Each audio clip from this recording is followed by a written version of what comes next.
رکھ دیا ہے کہ کوئی شخص کسی حوالے سے بھی ان کے اوپر طنز نہ کر سکے۔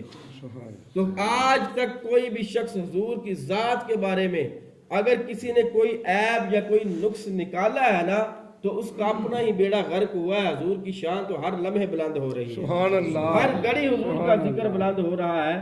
اگر کوئی شخص حضور کی شان کے بارے میں کوئی لفظ بولتا ہے، اگر گھٹانے کی کوشش کرتا ہے، وہ خود ہی ذلیل و رسوا ہوتا ہے، حضور کو اس سے فرق نہیں پڑتا، کیونکہ حضور کی تو شان اللہ تبارک و تعالیٰ نے خود بیان فرما دی کہ وَرَفَعْنَا لَكَ ذِكْرَكَ، کہ ہم نے آپ کے ذکر کو آپ کے لیے بلند کر دیا ہے۔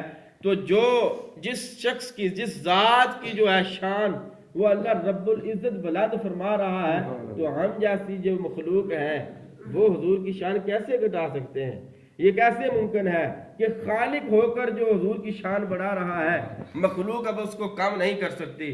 اگر وہ ایسا کرتی ہے تو اس کا یہ اپنا ہی نقصان ہوگا، حضور کا کوئی نقصان نہیں۔ تو اللہ تبارک و تعالیٰ نے اپنے حبیب کے اندر ایسی ایسی خصوصیات، ایسی اللہ تبارک و تعالیٰ نے آپ کو شان عطا کی ہے کہ دیگر انبیاء میں سے کسی کو یہ مقام اور یہ مرتبہ عطا نہیں کیا جیسا کہ ہمارے آقا مولا کو عطا کیا گیا ہے۔ یہی وجہ ہے کہ دیگر انبیاء علیہ السلام بھی یہ دعائیں کیا کرتے تھے کہ یا باری تعالیٰ ہمیں بھی اس نبی کا امتی بنا دے، سبحان اللہ، ہمیں بھی اس نبی کی امت میں سے اٹھانا کہ ہم بھی یہ دعویٰ کر سکیں۔ آج ہم امتی ہو کر ہم کو یہ پتہ ہی نہیں ہے، ہم ان کی آمد کا، ان کے اللہ تبارک و تعالیٰ نے جو ہمیں اللہ تبارک اپنا حبیب عطا کیا ہے، ہم اس کا شکر ہی ادا نہیں کر سکتے جیسا نبی ہمیں اللہ تبارک و تعالیٰ نے عطا کیا ہے۔ حق بنتا ہے ہمارا کہ ہم حضور کا ذکر کرتے رہا کریں، ان پر درود پاک پڑھتے رہا کریں، ان کی محافل کیا کریں اپنے گھروں کے اندر۔ یہ ضروری نہیں ہے کہ ہر مہینے مسجد کے اندر ہی دیگیں بھی اتاری جائیں پھر ہی محافل ہو۔ اپنے گھر کے اندر رات کو بیٹھ کے سارے گھر والوں کو لے کر حضور پر درود پاک پڑھ دیا اور سلام پیش کر دیا، اور کیا ہو سکتا ہے؟ سبحان اللہ، یہ نہیں ہے کہ بہت بڑی محفل ہو جی، مجمع ہوگا، لوگ آئیں گے، مولوی حضرات آئے تو پھر ہی حضور کا ذکر ہوگا۔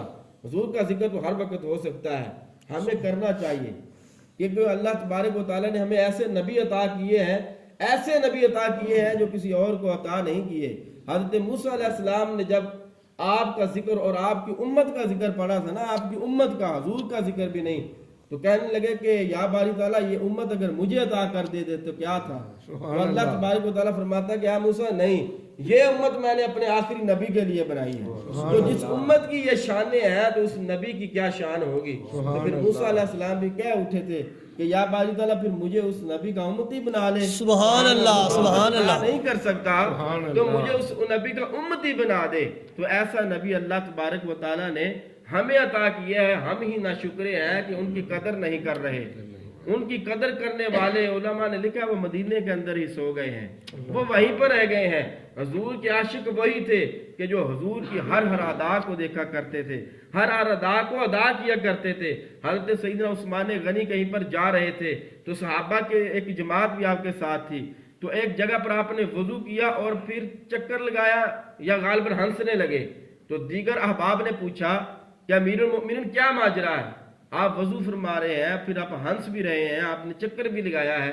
تو فرمایا مجھے نہیں پتا میں نے کیا کیا ہے، میں نے تو اپنے آقا کو ایسے کرتے ہوئے دیکھا۔ سبحان اللہ، سبحان اللہ، سبحان اللہ، اور مجھے اس کی فضیلت کا پتہ نہیں ہے کہ اس میں اتنے اللہ تبارک و تعالیٰ مجھے درجات دے گا، نیکیاں دے گا، نہیں، میں نے حضور کو ایسا کرتے دیکھا۔ سبحان اللہ۔ اور آج اگر ہم کوئی عمل کرنا ہوتا ہے تو ہم پوچھتے ہیں جی مولانا صاحب حضور نے ایسے کیا تھا، کیا ہم ایسا کر سکتے ہیں؟ کیا سلام پڑھنا جائز ہے؟ کیا نماز سے اذان سے پہلے درود پڑھنا سکتے ہیں؟ تو ہمارے یہ سوال ہے، لیکن جو عاشق تھے، جو حضور کو ماننے والے تھے، انہوں نے کبھی سوال نہیں کیا تھا کہ یا رسول اللہ کیا ایسا جائز ہے؟ لوگ کیا کہیں گے آپ ہمیں کوئی نئی بات بتانا چاہ رہے ہیں؟ نہیں، ہرگز نہیں۔ انہوں نے کہا کہ لبیک یا رسول اللہ، آپ جیسا کہیں گے ہم ایسا ہی کریں گے۔ سبحان اللہ۔ کبھی انہوں نے کوئی سوال نہیں کیا۔ اسی طرح جب معراج سے حضور واپس آتے ہیں تو کتنی حیران کن بات ہے اگر کوئی یہ شخص اچانک یہ دعویٰ کر دے کہ میں رات کو گیا ہوں زمینوں سے آسمانوں پر، پھر اس سے بھی اوپر عرش پر، پھر رب سے ملاقات کر کر آیا ہوں۔ اس دور کے اندر آج کا جو ترقی یافتہ جو دور ہے، جہازوں کے اوپر لوگ کہاں سے کہاں تک پہنچ گئے ہیں، بعض کا یہ دعویٰ چاند تک بھی میں پہنچ گیا ہوں۔ اگر کوئی آج کل یہ دعویٰ کرتا تو عقل میں بات آ جاتی کہ بھئی راکٹ سے گیا ہوگا چاند تک، وہ گیا تو آگے بھی چلا گیا ہوگا۔ لیکن اس زمانے کے اندر جب اسلام پھیلا ہی نہیں تھا، ابھی ابتدا تھی، سارے لوگ کافر تھے، حضور کا یہ دعویٰ تھا کہ میں گیا ہوں اور اللہ تبارک و تعالیٰ سے ملاقات کر کر آیا ہوں، تو جو تمام کافر تھے نا انہوں نے تو شور ڈال دیا، مذاق کرنے لگے کہ یہ کیسے ممکن ہے کہ ایک شخص جائے اور راتوں رات رب سے ملاقات کر کر آ جائے۔ وہ سب اب دوڑے سیدنا ابوبکر صدیق کی طرف کہ اس سے پوچھتے ہیں، وہ جو کہتا ہے کہ ہمارا نبی ایسا ہے، ہمارا نبی ایسا ہے، طنز کرنے کے لیے، گویا وہ سمجھتے تھے کہ ایسا ممکن ہی نہیں ہے۔ تو اب جب صدیق سے پوچھیں گے نا تو وہ بھی سوچے گا یار میں نے تو ایسے نبی کی اطاعت کی جو ایسی باتیں کرتا ہے، تو لہذا وہ شاید شرمندہ، ان کے ذہن میں یہ تھا۔ اب وہ جب سیدنا صدیق اکبر کے پاس آتے ہیں اور کہتے ہیں کہ اب انہوں نے یہ نہیں کہا کہ آپ کے نبی نے یہ کہا، انہوں نے کہا بتاؤ اگر کوئی شخص ایسا کہے کہ میں گیا ہوں رب کی ملاقات کو، سات آسمانوں کی بھی میں نے سیر کی ہے، جنت کی بھی میں نے سیر کی ہے، دوزخ کو بھی میں نے دیکھا ہے اور رب سے ملاقات بھی کی ہے اور میں واپس بھی آ گیا ہوں رات کے چند لمحوں کے اندر، تو کیا تم مان لو گے؟ تو آپ نے کہا یہ کس نے کہا ہے؟ انہوں نے کہا کہ تمہارے آقا مولا نے، جس کا تم کلمہ پڑھتے ہو، جس کی تم اطاعت کرتے ہو، جس کی تم پیروی کرتے ہو، ان کا یہ دعویٰ ہے۔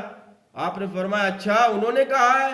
فرمایا ہاں، تو کہا انہوں نے ٹھیک ہی کہا ہے، سبحان اللہ سبحان اللہ۔ یہ انہی کی شان ہے کہ وہ اس سے بھی کم لمحات میں جہاں بھی جائیں چاہے جا سکتے ہیں۔ اسی وجہ سے علماء نے لکھا ہے کہ جو صدق ہوتا ہے نا اور صدیق، اس میں فرق کیا ہے؟ کہتے ہیں صدق یہ ہے کہ اگر کوئی خبر دے نہ آ کر کہ یہ ایسا ہوا ہے، تو مطلب کہ اگر پتہ چلے کہ ویسے ہی ہوا، مثلا ایک شخص کہتا ہے کہ یار فلاں جگہ پر جھگڑا ہو رہا ہے، اگر ہم یہاں پر تحقیق کرائیں تو پتہ چلے کہ واقعی جھگڑا ہو رہا ہے، تو یہ صدق ہوتا ہے۔ لیکن تصدیق کیا ہوتی ہے؟ صدیق کس کو کہتے ہیں کہ جیسا وہ کہہ دے ویسا ہو جائے۔ سبحان اللہ۔ صدیق رضی اللہ تعالیٰ جیسا کہا ویسا ہو گیا پھر، تو یہ صدیق کی شان ہے، یہ صحابہ ہی کی شان ہے کہ حضور کو وہ کیسے مانتے تھے، ان کی کیسے محبت تھی، یہ سوال ہی نہیں کیا کہ یہ ممکن نہیں ہے۔ ہم جیسے شاید ہوتے تو کہتے یار یہ بات تو سوچنے والی ہے، ہم غور و فکر کریں گے یا ہم آقا سے پوچھ کر بتائیں گے کہ آپ گئے بھی ہیں کہ نہیں۔ ہمارے ایمانوں کا یہ تقاضا ہے کہ ہم پوچھتے پھرتے ہیں، لیکن وہ جو عاشق تھے، جو اطاعت کرنے والے تھے، انہوں نے سوال بھی نہیں کیا، انہوں نے کہا آقا نے کہا تو پھر ٹھیک ہی کہا ہے۔ سبحان اللہ۔ یہ انہی کی شان ہے۔ تو ہمیں بھی چاہیے کہ اللہ تبارک و تعالی ہمیں اپنے نبی کریم سے ایسی محبت کرنے کی توفیق عطا فرمائے جیسی صحابہ نے کی ہے، سبحان اللہ۔ اور ہمیں انہی کے ساتھ قیامت کے دن اٹھنے کی توفیق عطا فرمائے۔ دعا ہے اللہ رب العزت کی بارگاہ میں جو کچھ سنا پڑا اس پر عمل پیرا ہو کر دوسروں کو پہنچانے کی توفیق عطا فرمائے۔ وما علینا الا البلاغ المبین۔